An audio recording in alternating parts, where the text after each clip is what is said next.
Yo sí dije, Alianza País es una colcha de retazos. A esa colcha de retazos se le han pegado algunos parches y otros verdaderos pedazos aportativos, bonitos, vistosos, que le dan un carácter muy especial. Saltó un debate que no se lo imaginaba el país.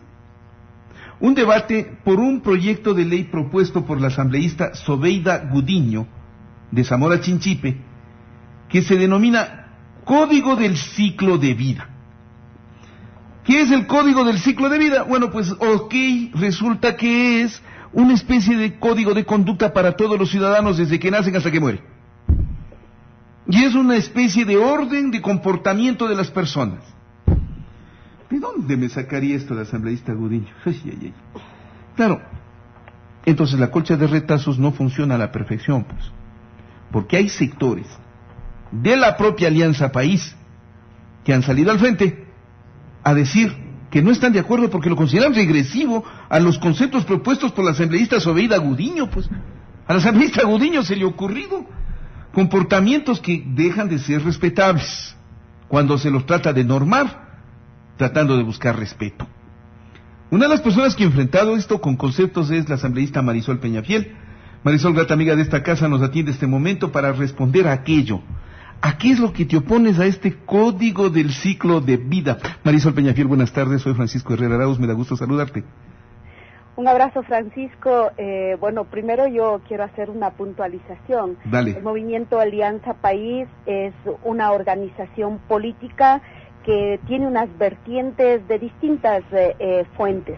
Una vertiente que viene de la lucha de los derechos de las mujeres, de los niños, de la lucha social, de la lucha clasista, de la lucha de la defensa de la naturaleza. Es decir, es un movimiento que tiene esa diversidad, pero ahí yo no comparto tu criterio de los retazos, porque los retazos y los remiendos muchas de las veces no son la respuesta, la solución a los grandes problemas. Cuidado que se le salieron.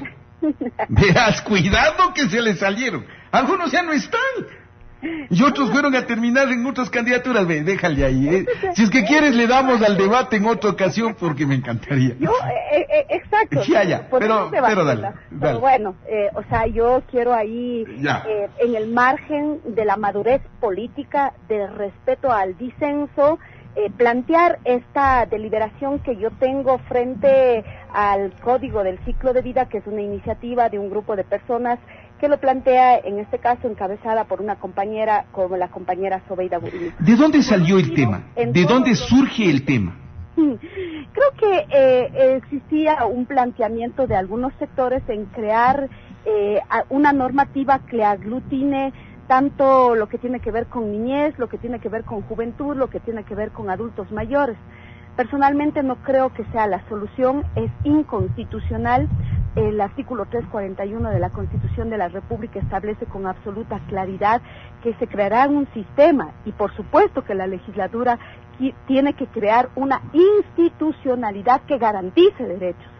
Por lo tanto, esta propuesta no garantiza derechos, vuelve a conceptos de la década de los 90. ¿En qué casos, por ejemplo? En 1945, cuando, por ejemplo, hablas del concepto de los derechos de niñez y adolescencia bajo el concepto de objeto de derechos, es decir, la doctrina irregular. Así se consideraban a los niños, a los adolescentes, a los jóvenes. Si no son objeto de derechos, ¿qué son? Niños y adolescentes. Los adolescentes, los jóvenes, los seres humanos, somos sujetos de derechos. Superamos ese concepto con la Constitución del 2008, la Constitución garantista. Cuando habla el artículo 1 de la Constitución, Francisco, y dice que este es un Estado constitucional de derechos y de garantías, se refiere precisamente a acabar con esas formas de cómo se le mira al otro se le mira desde la resolución, es decir, a los niños desde la respuesta de los adultocéntricos, a las mujeres desde la respuesta de los hombres, andocéntricamente. Entonces, nosotros ya superamos esos conceptos.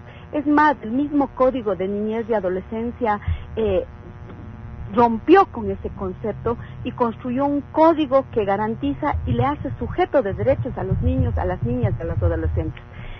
Esos son los conceptos en los cuales yo tengo reparos.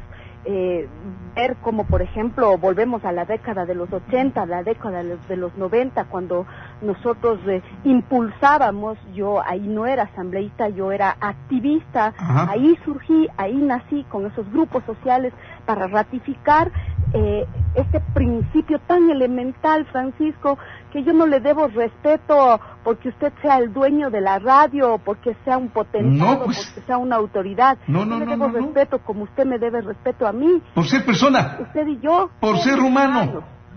Exacto. Entonces, yo no comparto esos criterios de aquí, de que yo tengo que saludarle porque es autoridad, de que yo tengo que cuidarle a una persona porque a mí me imponen una sanción. Correcto. Yo voy a conceptos mucho más amplios de que el principio de la solidaridad humana, de la dignidad humana, de la garantía de esos derechos.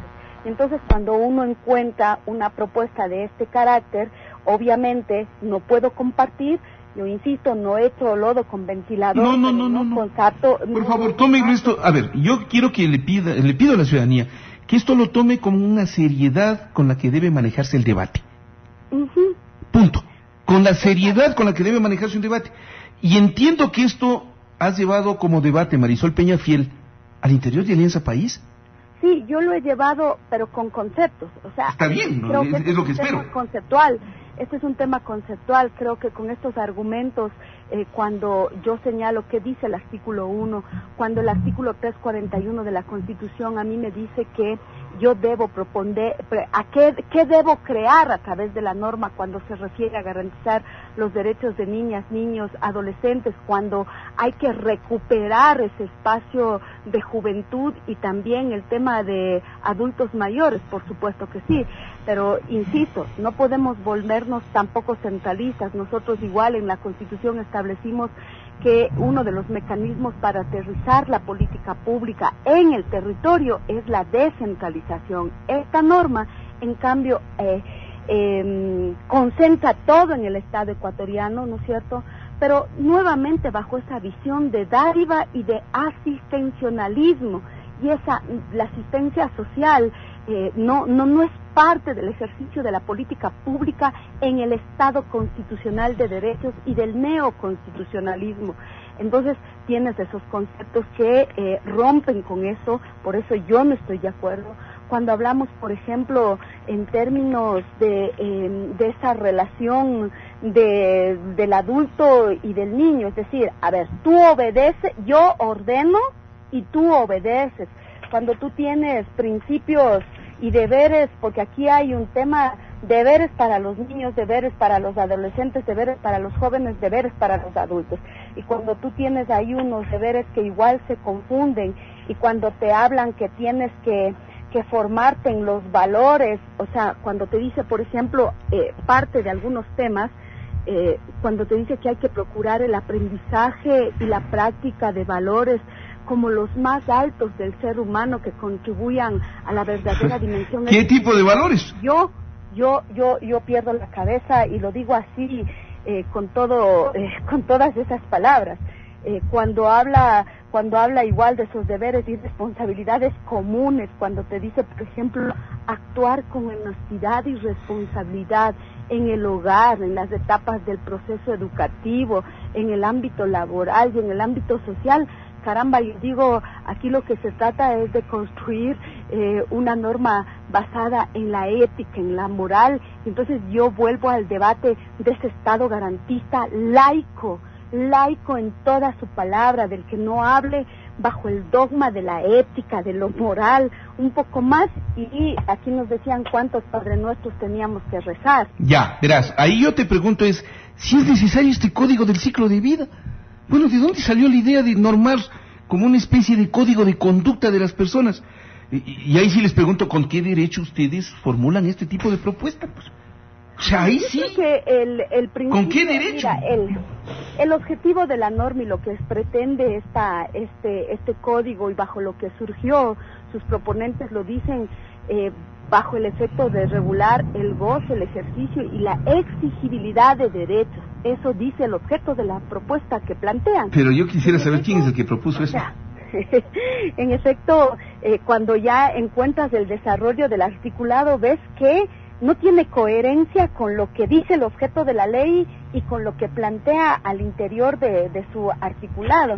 Hay temas sensibles como el tema del régimen de visitas, del tema de alimentos, el tema de paternidad, o sea... Todo un estuche de monerías está pues esto. Y bajo unos conceptos que inclusive le dejas a la potestad del juez, que por último decida inclusive en el tema de adopción, que él decida, ¿no? Si es que le conviene, con quién le conviene irse a un niño, a una niña, y decide a su libre albedrío. Entonces, esas son cosas que no deben ser miradas como, insisto, como que si fueran los objetos, como que tú coges el vaso de agua que tomas y lo pones al otro lado del escritorio. No, aquí estamos tratando de la vida de los seres humanos. Y sobre todo de cuando se refieren a los niños y niñas, hablamos de protección de derechos. Correcto. Cuando hablamos de mujeres, hablamos de garantía, porque las mujeres ya nos requerimos que nos protejan. Garantía, no solo de garantía, de respeto. Respeto. Ya, termínale ahí. Esto lo hemos podido conocer gracias a una nota que ha publicado Diario Expreso y especialmente la colega Carla Maldonado, a la que le mando un saludo cordial, y que ha resaltado este debate. Termino contigo, Marisol Peñafiel, preguntándote qué destino ha tenido estas primeras observaciones y si es que se va a continuar tramitando al interior de la Asamblea Nacional un código del ciclo de vida que no entiendo para qué nos quieren dictar. Bueno, en el debate el día de ayer, que tuvimos la oportunidad de escuchar varias voces, alrededor de 50 asambleístas que participaron en este taller y en esta invitación que lo hicimos para analizar este tema, debatir, una de las propuestas de resultado de esta reunión es solicitar al Consejo de Administración Legislativa que no califique esta iniciativa legislativa. ¿Ya? Porque es inconstitucional, claro, ya llega un extremo. Vulnera derechos, porque es retrógrada, porque tiene una visión que no es acorde al principio y al desarrollo del ser humano.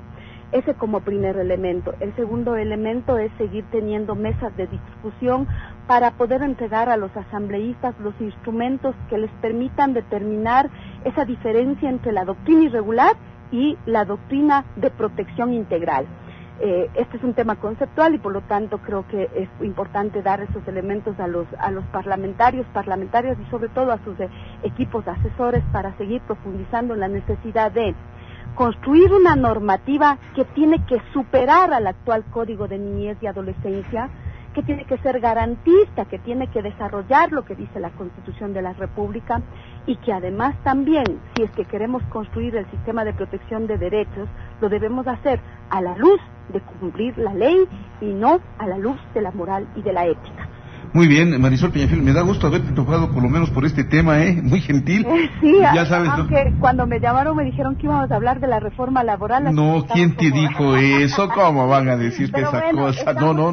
Para discutir estos temas y gracias, Francisco, porque a veces estos temas no son tan... ¿Sabes que pasan desapercibidos y uno no debe caer en eso?